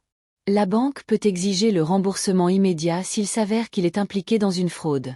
J'ai ressenti une pointe de culpabilité. Les finances de Grégoire étaient-elles vraiment si mauvaises? Pourquoi ne nous l'avait-il pas dit? Nous aurions pu l'aider, le conseiller, le soutenir. Mais non. Au lieu de cela, il a choisi de nous voler notre argent. Après cela, a poursuivi Luc, le docteur Bernard entre en scène. Il expliquera à quel point l'argent était important pour le traitement de François, et quelles ont été les conséquences de sa disparition. Le docteur Bernard a hoché la tête solennellement. J'ai apporté le dossier médical de François et le plan de traitement que nous n'avons pas pu mettre en œuvre faute de fonds. Tout est documenté. Et puis, a dit Viviane, nous, les collègues de Margot de l'hôpital, nous sortirons. Nous raconterons comment elle a été forcée de retourner au travail à 65 ans pour gagner de l'argent pour les médicaments de son mari parce que leurs économies ont été volées. Le plan était pensé dans les moindres détails. Chaque participant connaissait son rôle. Tout était conçu pour que Grégoire réalise les conséquences de ses actes, non seulement financières, mais aussi émotionnelles, médicales et sociales. Et ensuite, a demandé François. Après que nous ayons révélé tout cela, Luc m'a jeté un coup d'œil. C'est à vous de décider, François. Vous pouvez exiger un remboursement immédiat. Vous pouvez proposer un plan de paiement. Vous pouvez même déposer une plainte officielle pour fraude, bien que je ne le recommanderais pas, étant donné que c'est votre fils. François a baissé la tête. Je ne veux pas le punir. Je veux juste qu'il comprenne ce qu'il a fait. J'ai serré la main de mon mari. C'est exactement ce que nous faisons, mon chéri. Nous lui faisons savoir que ses actes ont des conséquences. Après avoir discuté de tous les détails du plan, Luc a suggéré une pause. Denise a apporté du thé et des biscuits, et tout le monde s'est divisé en petits groupes, parlant de leur vie. Je suis allée à la fenêtre et j'ai regardé la rue paisible avec ses pelouses bien entretenues et ses buissons fleuris. C'était si étrange de réaliser que dans quelques heures, je serais impliquée dans une confrontation publique avec mon propre fils. Il y a une semaine, je n'aurais jamais cru être capable d'une telle chose. Toute ma vie, j'avais été silencieuse, compréhensive, prête à céder. Même à l'hôpital où je dirigeais les infirmières, j'essayais de résoudre les conflits pacifiquement, de trouver des compromis. Je n'ai jamais élevé la voix ni insisté sur ma propre voix si cela risquait de contrarier quelqu'un. Et maintenant, j'avais organisé toute une conspiration contre mon propre fils. J'avais rassemblé des gens, préparé des documents et élaboré un plan d'action. Qui est cette nouvelle Margot Dubois? D'où venait cette détermination? Cette volonté d'aller jusqu'au bout? Viviane s'est approchée et s'est tenue à côté de moi. À quoi penses-tu? A-t-elle demandé, me regardant avec inquiétude. À moi-même, ai-je répondu honnêtement. À la façon dont j'ai changé. Je n'aurais jamais cru être capable de ça. Viviane a souri. Tu sais, Margot, j'ai toujours vu cette force en toi. Tu as juste choisi de ne pas la montrer. Tu te souviens de cet incident avec l'administration de l'hôpital quand ils voulaient réduire le nombre d'infirmières dans le service? Tu as rassemblé des données, organisé une réunion et les as convaincus de changer leur décision. C'était calme, sans drame, mais ferme et décisif. Je me suis souvenu de cet incident. C'était il y a 5 ans. Le nouveau directeur voulait faire des économies en réduisant le personnel. J'avais effectivement organisé la résistance, mais je n'avais jamais pensé à cela comme une démonstration de force. J'ai juste fait ce que je pensais être juste. Et te souviens-tu comment tu as défendu le droit de la famille de ce patient atteint d'une maladie rare d'être avec lui 24 heures sur 24, même si cela violait les règles de l'hôpital? A poursuivi Viviane. Tu es allé contre le système, mais tu l'as fait si élégamment que l'administration n'a même pas réalisé qu'elle était manipulée. J'ai souri. Oui, il y a eu ça. La force ne vient pas toujours de grands mots et d'actions drastiques, Margot, a dit Viviane. Parfois, les personnes les plus fortes sont celles qui agissent tranquillement mais sans relâche. Tu as toujours été comme ça. C'est juste que maintenant, cette force est devenue plus apparente parce que la situation a exigé une action plus décisive. Ces paroles m'ont touchée. Peut-être que Viviane avait raison. Peut-être avais-je toujours été plus forte que je ne le pensais. C'est juste que maintenant, cette force se manifestait d'une nouvelle manière, dans une situation qui exigeait une action décisive. Après la pause, nous sommes retournés à notre discussion. Le docteur Bernard a suggéré un élément supplémentaire au plan. Il a apporté des images médicales du genou de François montrant la progression de son arthrose. Ces images démontrent clairement pourquoi les infiltrations étaient si nécessaires, a-t-il expliqué. Et pourquoi les retarder pourrait entraîner des conséquences irréversibles. J'ai apporté une liste des médicaments prescrits à François avec leur coût, a ajouté Suzanne. Cela aidera Grégoire à comprendre combien d'argent est consacré au maintien de la santé de son père. Tout le monde a contribué au plan, le rendant plus détaillé et réfléchi. J'ai ressenti une immense gratitude envers ces personnes, dont beaucoup n'étaient même pas des amis proches, mais qui étaient tout de même prêtes à aider. À 12h30, la réunion s'est terminée. Tout le monde savait quoi faire et quand. Il ne restait plus qu'à attendre le bon moment. François et moi sommes rentrés à la maison pour déjeuner et nous reposer un peu avant de nous rendre à l'aéroport. Pendant que je préparais un déjeuner léger, François était assis à la table de la cuisine, regardant de vieilles photographies. « Regarde », a-t-il dit en me tendant une photo. « Grégoire a 8 ans ici. Tu te souviens de ce voyage ?» J'ai regardé la photo. Le petit Grégoire, couvert de taches de rousseur et souriant, se tenait à côté de François près de la tente. Ils venaient de pêcher un poisson et montraient fièrement leur prise. « Je me souviens, ai-je souri. C'était la première fois que tu l'emmenais à la pêche. Il était si fier de cette truite, même si c'est toi qui l'avais pêchée. » François a hoché la tête, ses yeux brillant étrangement. C'était un si bon garçon, Margot. Gentil, attentionné. Qu'est-ce qui lui est arrivé? Je me suis assise à côté de mon mari et j'ai passé mon bras autour de ses épaules. Je ne sais pas, mon chéri. Peut-être que c'est de notre faute. Nous l'avons trop gâté. Nous ne lui avons pas appris à apprécier l'argent et le travail acharné. Ou peut-être que c'est l'influence d'Evelyne et de sa famille avec leurs idées sur le luxe. Mais quelle que soit la raison, aujourd'hui, nous allons essayer de réparer ça. François a pressé sa joue contre ma main. J'ai peur qu'il nous déteste après ça. S'il nous déteste pour exiger un respect et une honnêteté élémentaires, alors nous l'avons déjà perdu comme fils, ai-je dit doucement. Mais je crois qu'au fond de lui, il est toujours le bon garçon sur la photo. Et peut-être que la leçon d'aujourd'hui l'aidera à redevenir ce garçon. Après le déjeuner, nous nous sommes tous les deux allongés pour nous reposer. Une journée difficile nous attendait, et nous avions besoin de nos forces. Je ne pouvais pas dormir, mais je suis restée allongée les yeux fermés, essayant de calmer mon cœur qui battait la chamade. À 14h, le téléphone a sonné. C'était Viviane. « Margot, nous avons un changement de plan », a-t-elle dit. Nous avons appris que le vol de Grégoire et Evelyne est retardé d'1 heure. Ils arriveront à 17h au lieu de 16h. Je l'ai remercié pour l'information et j'ai informé François du retard. C'est peut-être un signe, a-t-il dit. Peut-être devrions-nous tout annuler et simplement lui parler à la maison dans un environnement calme. J'ai secoué la tête. Non, François. Nous avons déjà pris notre décision. Le plan est établi. Tout le monde est prêt. De plus, à la maison, il pourrait simplement sortir et claquer la porte. À l'aéroport, il devra nous écouter. François a soupiré, mais n'a pas discuté. À 15h, nous avons commencé à nous préparer. J'ai fait ma coiffure, mis un tailleur sobre et un maquillage minimal. Je voulais avoir l'air sérieuse, mais pas menaçante. François a mis son plus beau pull et son pantalon, s'est rasé et a même taillé sa moustache, qu'il laissait habituellement en désordre. À 15h30, nous sommes montés dans la voiture et nous nous sommes dirigés vers l'aéroport. J'étais silencieuse sur le chemin, répétant mentalement la conversation à venir. Que dirait Grégoire? Nierait-il, s'excuserait-il, se mettrait-il en colère? Comment réagirait Evelyne? Défendrait-elle son mari ou essaierait-elle de se distancier de la situation? Nous sommes arrivés à l'aéroport à 16h. Luc nous attendait déjà à l'entrée, tenant un dossier de documents à la main. Tout le monde est là, a-t-il dit. Ils attendent au café du premier étage. On peut voir la zone des arrivées de là. Nous sommes montés au café. Toutes les personnes impliquées dans notre plan étaient là. Viviane et plusieurs infirmières de l'hôpital. Le docteur Bernard, Suzanne, Cédric et Lorraine de la banque. Même la femme de Luc, Denise, était venue nous soutenir. Merci à tous d'être venus, ai-je dit en regardant le petit groupe déterminé. Je ne sais pas comment exprimer ma gratitude.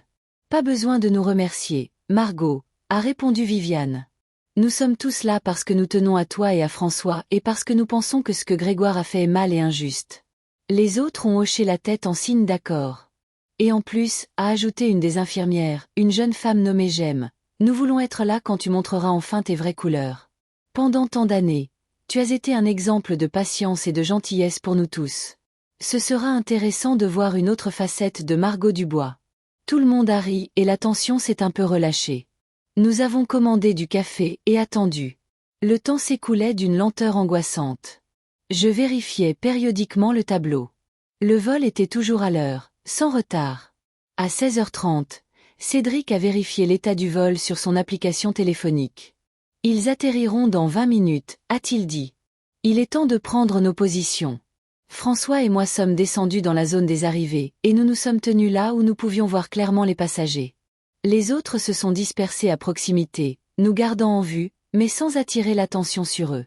Mon cœur battait si fort qu'il semblait sur le point de sortir de ma poitrine. J'ai serré fermement la main de François, et il a répondu par une pression tout aussi ferme. Nous étions là-dedans ensemble, comme nous l'avions été pendant les 40 dernières années de notre mariage. Le tableau a montré que l'avion avait atterri. Bientôt, Grégoire et Evelyne passeraient le contrôle des passeports et sortiraient vers nous. Bientôt, la confrontation qui pourrait changer notre famille pour toujours commencerait. J'ai regardé autour de moi. Nos alliés étaient en position. Viviane et les infirmières se tenaient au stand de souvenirs, faisant semblant de regarder des cartes postales. Le docteur Bernard et Suzanne étaient assis sur un banc à proximité, en pleine conversation. Cédric et Lorraine étaient assis à un café, sirotant du café dans des gobelets en papier. Luc et Denise se tenaient au bureau d'information, étudiant un plan de l'aéroport. Tout était prêt. Le plan avait été pensé dans les moindres détails. Chacun connaissait son rôle et était prêt à intervenir au signal. J'ai pris une profonde inspiration, essayant de me calmer. Je n'avais jamais rien fait de tel de ma vie. Je n'avais jamais organisé de confrontation publique, jamais rassemblé des gens pour donner une leçon à quelqu'un. Mais aujourd'hui était différent. Aujourd'hui, je n'étais pas la Margot silencieuse et soumise, prête à pardonner toute offense et à fermer les yeux sur toute injustice. Aujourd'hui, j'étais une femme prête à défendre ma famille, ma dignité et mes limites. Et quoi qu'il arrive ensuite, je savais une chose avec certitude. L'ancienne Margot Dubois n'existait plus. À sa place se trouvait une nouvelle femme forte qui ne permettrait plus à personne, pas même à son propre fils, de l'utiliser, elle et son mari. L'aéroport de Lyon-Saint-Exupéry bourdonnait comme une ruche. L'agitation habituelle d'un vendredi soir. Des gens avec des valises se dépêchaient vers les sorties.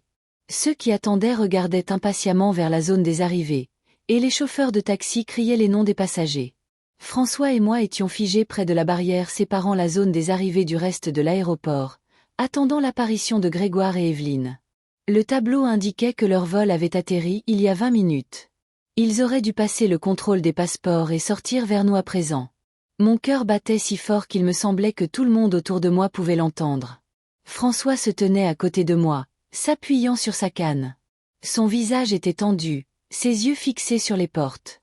Je savais que c'était difficile pour lui, non seulement physiquement, mais aussi émotionnellement. Confronter son propre fils, exposer publiquement ses actions. Tout cela était étranger à François, qui avait toujours préféré résoudre les problèmes tranquillement, en famille. « Ça va ?» ai-je demandé en lui serrant la main. Il a hoché la tête sans me regarder. « Je veux juste que ce soit fini. » Je comprenais ce qu'il ressentait. Une partie de moi voulait aussi que ce soit fini. Mais une autre partie, la nouvelle Margot déterminée qui avait émergé en moi ces derniers jours, était prête à aller jusqu'au bout pour donner à Grégoire une leçon qu'il n'oublierait jamais. Les portes des arrivées se sont ouvertes et un flot de passagers s'est déversé. Nous avons scruté la foule attentivement, essayant de repérer Grégoire et Evelyne. Et les voilà. Bronzés, reposés et souriants. Grégoire poussait une grande valise et Evelyne marchait à ses côtés, portant un sac de marque et un sac du duty-free. Ils ressemblaient à un couple de magazines. De jeunes gens qui réussissent, revenant de vacances luxueuses.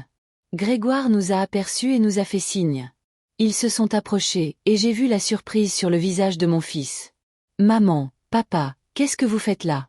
a-t-il demandé en me serrant d'abord dans ses bras, puis François. « On allait prendre un taxi. On a décidé de venir vous chercher, » ai-je répondu en essayant de paraître décontracté. « Comment s'est passé votre vol ?»« Super », a souri Grégoire, ignorant ce qu'il attendait. « Un peu fatigué, bien sûr, mais dans l'ensemble tout va bien. » Evelyne s'est approchée et nous a salués d'un signe de tête froid. « Bonjour, Margot, François », a-t-elle dit du ton qu'on utilise avec des gens qu'on ne connaît pas très bien. « C'est inattendu de vous voir ici. » J'ai remarqué un nouveau bracelet à son poignet, une fine chaîne en or avec des pendentifs. Probablement un autre achat à nos frais. « Vous vous êtes bien reposé ?» a demandé François, et j'ai entendu la tension dans sa voix. « Incroyable !» s'est exclamé Grégoire. « L'île Maurice, c'est le paradis sur terre. Les plages, l'océan, les excursions. On a même fait du yachting et de la plongée. Ça a l'air cher, ai-je remarqué, et mon cœur s'est mis à battre encore plus vite. Le moment de vérité approchait. Grégoire et Evelyne ont échangé un regard. Eh bien, on n'a qu'une seule lune de miel, a dit Grégoire, un peu gêné. On s'est dit qu'on pouvait se le permettre. Vraiment? J'ai fait un pas en avant. Et combien a coûté tout ce paradis sur terre? Grégoire a froncé les sourcils, ne comprenant manifestement pas où je voulais en venir. Maman, qu'est-ce que ça peut faire? On va bien. Non, Grégoire. J'ai secoué la tête. Vous n'allez pas bien. Mais ma carte de crédit, elle va bien. 12 000 euros. C'est ce qu'a coûté votre lune de miel. Le visage de Grégoire a pâli, et Evelyne a regardé de lui à moi, confuse.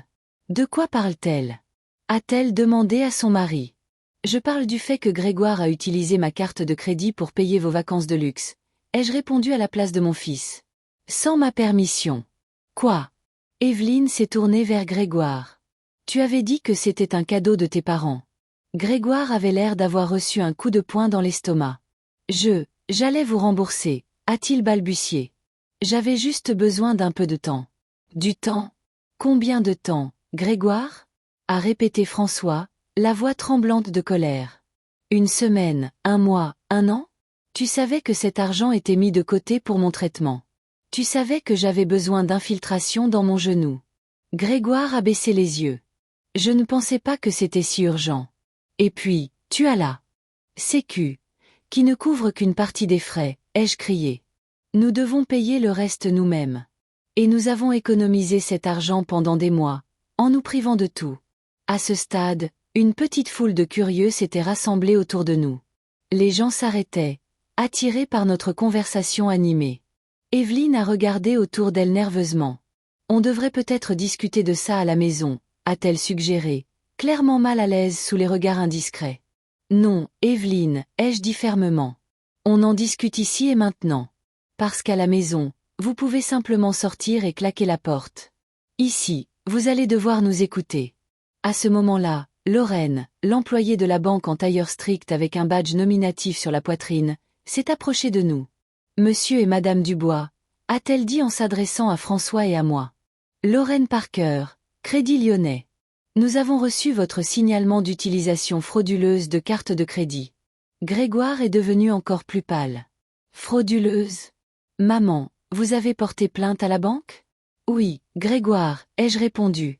Parce que ce que tu as fait, c'est exactement comme ça que ça s'appelle, une fraude. Tu as utilisé ma carte sans permission, dépensé une somme énorme et tu n'as même pas pris la peine de répondre à mes messages quand j'ai essayé de te joindre. Lorraine a sorti un dossier de documents. Nous avons un relevé de toutes les transactions effectuées sur la carte de Madame Dubois au cours des 2 dernières semaines, a-t-elle dit en montrant les papiers à Grégoire. Un hôtel à l'île Maurice, des billets d'avion en classe affaires, des restaurants, des boîtes de nuit, des excursions. Le montant total est de 12 143 € et 67 centimes d'euros. Evelyne a eu le souffle coupé et a fait un pas en arrière, s'éloignant de Grégoire comme si elle ne voulait rien avoir à faire avec lui. Tu avais dit que c'était un cadeau de tes parents, a-t-elle répété, la voix accusatrice. Tu m'as menti. J'allais tout expliquer, a tenté de se justifier Grégoire. Je ne voulais juste pas gâcher notre lune de miel. À ce moment-là, le docteur Bernard nous a rejoints. Il portait une blouse blanche avec un badge l'identifiant comme médecin-chef de l'hôpital de la Croix-Rousse. Monsieur Dubois, a-t-il dit à Grégoire, je suis le docteur Bernard, le médecin traitant de votre père. Je voudrais que vous compreniez les conséquences de vos actes. Il a sorti un dossier avec des documents médicaux et a montré à Grégoire des images du genou de François. Voici l'état de l'articulation de votre père il y a 3 mois, a-t-il dit en montrant la première image. Et voici celle d'il y a une semaine. Voyez-vous la progression de l'arthrose? Sans les infiltrations nécessaires que nous avions prévu de faire avec l'argent que vous avez dépensé, l'état de votre père ne fera qu'empirer. Dans le pire des cas, cela pourrait conduire à la nécessité d'une prothèse, une opération complexe avec une longue période de récupération. Grégoire fixait les images, les yeux écarquillés. Je ne savais pas, a-t-il murmuré. Je pensais que c'était juste un traitement de routine qui pouvait être reporté. On ne peut pas reporter la douleur, Grégoire, a dit François doucement. Je me réveille avec elle tous les jours et je m'endors avec elle. Chaque pas est un combat. As-tu la moindre idée de ce que c'est? À ce stade, une foule considérable s'était rassemblée autour de nous. Les gens chuchotaient, nous montraient du doigt, certains sortant même leur téléphone pour filmer ce qui se passait. Evelyne, remarquant cela, a tiré nerveusement sur son chemisier de marque. Grégoire, partons d'ici, a-t-elle sifflé. Tout le monde nous regarde. Mais il ne pouvait pas partir. Viviane s'est approchée de nous avec un groupe d'infirmières de l'hôpital. Margot, a-t-elle dit assez fort pour que tout le monde autour de nous l'entende, nous voulions juste te dire à quel point nous t'admirons de reprendre le travail à 65 ans pour payer les médicaments de ton mari parce que tes économies ont été volées. C'est un vrai sacrifice. Une des infirmières, une jeune femme nommée Jem, a ajouté. Margot a toujours été une inspiration pour nous, une professionnelle de premier ordre, une collègue attentionnée, toujours prête à aider. Et maintenant, elle doit travailler comme consultante parce que son propre fils a volé l'argent qu'elle avait économisé pour le traitement de son père. J'ai vu Grégoire s'effondrer sous le flot d'accusations. Son visage est devenu rouge de honte, ses yeux fuyants, incapable de se concentrer sur quoi que ce soit. Maman, a-t-il finalement réussi à dire. Je ne savais pas que c'était si grave. Je jure que j'allais rembourser. C'est juste qu'Evelyne et moi voulions une lune de miel spéciale, et nous n'avions pas assez d'argent. Et au lieu de choisir des vacances que vous pouviez vous permettre, vous avez décidé de voler. Ai-je terminé pour lui? Je n'ai pas volé, a protesté Grégoire. J'ai juste emprunté temporairement. Sans permission, a précisé François. Ça s'appelle un vol, fiston. Cédric, le fils de Viviane qui travaillait à la banque, s'est approché de nous. Monsieur Dubois, a-t-il dit à Grégoire, j'ai des informations sur l'état de vos comptes dans notre banque. Vous avez un découvert important et certains paiements sont en retard. À la lumière des nouvelles informations sur une éventuelle fraude, la banque peut exiger le remboursement immédiat de la totalité de la dette. Grégoire avait l'air sur le point de s'évanouir. Je ne peux pas payer toute la dette maintenant, a-t-il murmuré. J'ai besoin de temps. Du temps? Ai-je répété. Il y a toujours du temps. Mais ton père, lui, n'a pas de temps. Chaque jour sans le traitement nécessaire aggrave son état. Evelyne, qui s'était tenue à l'écart jusqu'alors, s'est soudainement avancée. Je ne savais rien de tout ça, a-t-elle dit en se tournant vers François et moi. Grégoire a dit que c'était votre cadeau de mariage. Je n'aurais jamais accepté ce voyage si j'avais su la vérité. J'ai regardé ma belle-fille avec scepticisme. Ne savait-elle vraiment rien? Ou essayait-elle simplement de se distancer de la situation maintenant que tout était sorti? La vérité, ai-je dit, c'est que pendant que vous profitiez de vos vacances de luxe, François et moi comptions chaque centime pour lui acheter des antidouleurs. Je suis retournée au travail à 65 ans pour payer son traitement. Et vous nous envoyez des photos de yachts et de restaurants chers, sans même réaliser la douleur que vous nous causiez. Grégoire a baissé la tête. Je vous rembourserai, a-t-il dit doucement. Chaque centime. Je prendrai un travail supplémentaire. J'économiserai. Il ne s'agit pas d'argent, Grégoire, l'a interrompu François. Il s'agit de confiance. De respect. De comprendre que la famille n'est pas un distributeur automatique dans lequel on peut puiser quand on a besoin de quelque chose et ignorer le reste du temps. La foule autour de nous grossissait. Les gens parlaient, beaucoup secouant la tête en désapprobation des actions de Grégoire. J'ai remarqué plusieurs personnes pointant leur téléphone portable vers nous. On peut parler quelque part de plus privé? A plaidé Grégoire, remarquant cela aussi. J'ai secoué la tête. Non, Grégoire. Tu dois entendre ça ici et maintenant. Tu dois comprendre que tes actions ont des conséquences non seulement pour toi, mais aussi pour d'autres personnes. Et parfois, ces conséquences sont publiques et désagréables. Luc, qui s'était tenu à l'écart jusqu'alors, s'est approché de nous avec un dossier de documents. Monsieur Dubois, a-t-il dit à Grégoire, je suis Luc Fournier, l'avocat de vos parents. J'ai quelques documents qui requièrent votre attention. Il a tendu les papiers à Grégoire. Ceci est une reconnaissance de dette. Vous acceptez de rembourser la totalité du montant dépensé sur la carte de crédit de votre mère, avec intérêt, dans un délai de 6 mois. Il y a aussi une clause concernant l'indemnisation pour préjudice moral et le paiement intégral du traitement médical de votre père. Grégoire a pris les documents avec des mains tremblantes. Je ne peux pas signer ça maintenant. Je dois y jeter un œil. Bien sûr, a convenu Luc. Mais gardez à l'esprit que l'alternative est une plainte officielle pour fraude auprès de la police, avec toutes les conséquences que cela implique. Evelyne, qui se tenait à proximité, a eu un petit hoquet de surprise. La police, a-t-elle murmuré. Grégoire, c'est sérieux. Ça pourrait affecter ta carrière. J'ai observé mon fils attentivement. Son visage était pâle, ses yeux fuyants, et ses doigts tripotaient nerveusement le bord du document. Il avait l'air acculé, effrayé, perdu. Une partie de moi, la partie maternelle qui ne disparaîtra jamais, voulait s'approcher et le serrer dans ses bras, lui dire que tout irait bien. Mais une autre partie, la nouvelle Margot déterminée, savait que je ne pouvais pas reculer, que cette leçon était nécessaire. Maman, papa, a finalement dit Grégoire, levant les yeux pleins de larmes. Je suis tellement désolée. Je n'avais pas réalisé que c'était si grave. Je pensais que vous aviez une réserve. Je pensais que je pourrais vous rembourser avant que vous ne le remarquiez. Et les messages? Ai-je demandé? Je t'ai écrit, je t'ai demandé de rappeler. J'ai expliqué que nous avions besoin d'argent. Pourquoi n'as-tu pas répondu? Grégoire a dégluti. J'avais peur. Peur que vous soyez en colère, que je doive tout expliquer à Evelyne. C'était plus facile d'ignorer. Plus facile pour toi, a remarqué François. Et pendant ce temps, nous étions assis ici sans argent, ne sachant pas comment payer les factures et mon traitement. Evelyne a posé sa main sur l'épaule de Grégoire. Nous devons arranger ça, a-t-elle dit d'une voix étonnamment ferme.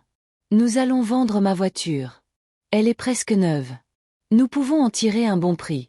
Ça devrait suffire à couvrir la dette et à payer le traitement de François. J'ai regardé ma belle-fille avec surprise. Je ne m'attendais pas à une telle suggestion de sa part. La voiture était sa fierté, une BMW toute neuve qu'Evelyne avait achetée peu avant le mariage. Tu es sûr?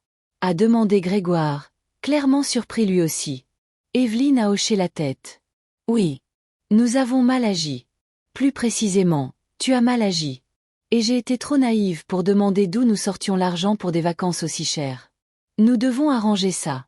J'ai vu François pousser un soupir de soulagement. La tension qu'il avait retenue tout ce temps a commencé à se relâcher. Peut-être que tout n'était pas perdu. Peut-être que Grégoire et Evelyne étaient capables de réaliser leur erreur et de changer. Nous acceptons votre offre, ai-je dit après une pause. Mais il ne s'agit pas seulement de l'argent. Nous devons avoir une discussion sérieuse sur nos sentiments les uns envers les autres, sur le respect mutuel, sur les limites. Grégoire a hoché la tête. Je suis prêt. Et je suis vraiment désolé. Je ne sais pas ce qui m'a pris. Je voulais juste qu'Evelyne et moi ayons une lune de miel spéciale, comme dans les magazines. Mais ce n'est pas une excuse. Je me suis comportée de manière terrible, et j'ai très honte. La foule autour de nous a commencé à se disperser. Voyant que le scandale s'apaisait, les gens ont perdu leur intérêt et se sont dispersés. Nos alliés, Viviane, le docteur Bernard, Luc, Cédric et les autres se sont également un peu reculés, nous laissant de l'espace pour une conversation familiale. Je suggère que nous poursuivions cette discussion dans un endroit plus approprié, a dit Luc en rassemblant ses documents. Que diriez-vous d'un café? Nous avons accepté, et nous nous sommes dirigés vers la sortie de l'aéroport. François marchait lentement, s'appuyant sur sa canne, et Grégoire, remarquant cela, s'est approché et lui a offert son bras pour un soutien supplémentaire. François a hésité, mais a ensuite accepté l'aide de son fils. C'était un petit geste de réconciliation, mais important. Dans un café près de l'aéroport, nous nous sommes assis à une table au fond où nous pouvions parler tranquillement. Grégoire et Evelyne étaient assis en face de nous et de François, les documents préparés par Luc entre nous. Je signerai tout ce dont vous avez besoin, a dit Grégoire en parcourant l'accord, et je vendrai la voiture d'Evelyne pour récupérer l'argent le plus vite possible. Et encore une chose, a ajouté Evelyne. Je veux m'excuser pour mon comportement. Je n'ai pas toujours été assez respectueuse envers vous. Je pensais que Grégoire et moi étions au-dessus de tout ça. Elle a fait un geste de la main comme pour désigner notre modeste style de vie. Mais aujourd'hui, j'ai vu combien de gens vous respectent, combien d'amis sont prêts à venir à votre aide. Ça m'a fait réfléchir. J'ai été surprise par la sincérité d'Evelyne. Peut-être que la leçon d'aujourd'hui avait été bénéfique non seulement pour Grégoire, mais aussi pour elle. Nous acceptons vos excuses, a dit François. Et nous espérons que nous pourrons recommencer, cette fois avec un plus grand respect mutuel. Grégoire a signé la reconnaissance de dette et me l'a tendue. Je tiendrai ma parole, maman. Je rembourserai chaque centime et je ne vous mettrai plus jamais dans cette situation. J'ai pris le document et j'ai hoché la tête. Je veux te croire, Grégoire, mais la confiance doit se regagner. Cela prendra du temps. Nous sommes restés au café pendant 1 heure de plus, discutant des détails du remboursement et des plans pour le traitement de François. Il a été décidé que Grégoire et Evelyne mettraient la voiture en vente le lendemain et utiliseraient le produit de la vente pour rembourser le prêt bancaire et couvrir les frais médicaux de François. Quand nous avons enfin quitté le café, il faisait déjà nuit. Nous nous sommes tenus sur le parking, nous disant maladroitement au revoir. On vous ramène, a proposé Grégoire. Nos bagages rentreront dans le coffre. J'ai accepté. Et nous sommes montés dans notre vieille voiture, François au volant, moi à côté de lui, Grégoire et Evelyne à l'arrière avec la valise entre eux. Le trajet s'est fait principalement en silence. Chacun de nous pensait aux événements de la journée, dont j'étais sûr que nous ressentirions les conséquences pendant longtemps. Quand nous nous sommes arrêtés devant la maison de Grégoire et Evelyne, ils sont sortis, ont sorti leurs bagages, et nous nous sommes dit un au revoir maladroit, convenant de nous appeler le lendemain pour discuter de la suite. À la maison, quand François et moi nous sommes enfin retrouvés seuls, il m'a serré dans ses bras et m'a tenu longuement. « Tu as été incroyable aujourd'hui », a-t-il dit doucement. « Si forte, si déterminée. Je suis fière de toi, Margot. » Je me suis blottie contre sa poitrine, écoutant les battements familiers de son cœur. Je ne me reconnaissais pas, ai-je admis. Je n'aurais jamais cru être capable d'une telle confrontation. « Tu as toujours été forte, a dit François. Tu as juste choisi de ne pas le montrer. » Nous sommes restés assis dans la cuisine, buvant du thé et discutant des événements de la journée. Il y avait un étrange sentiment de vide et de soulagement à la fois. C'était comme si un lourd fardeau que nous portions depuis tous ces jours avait enfin été levé.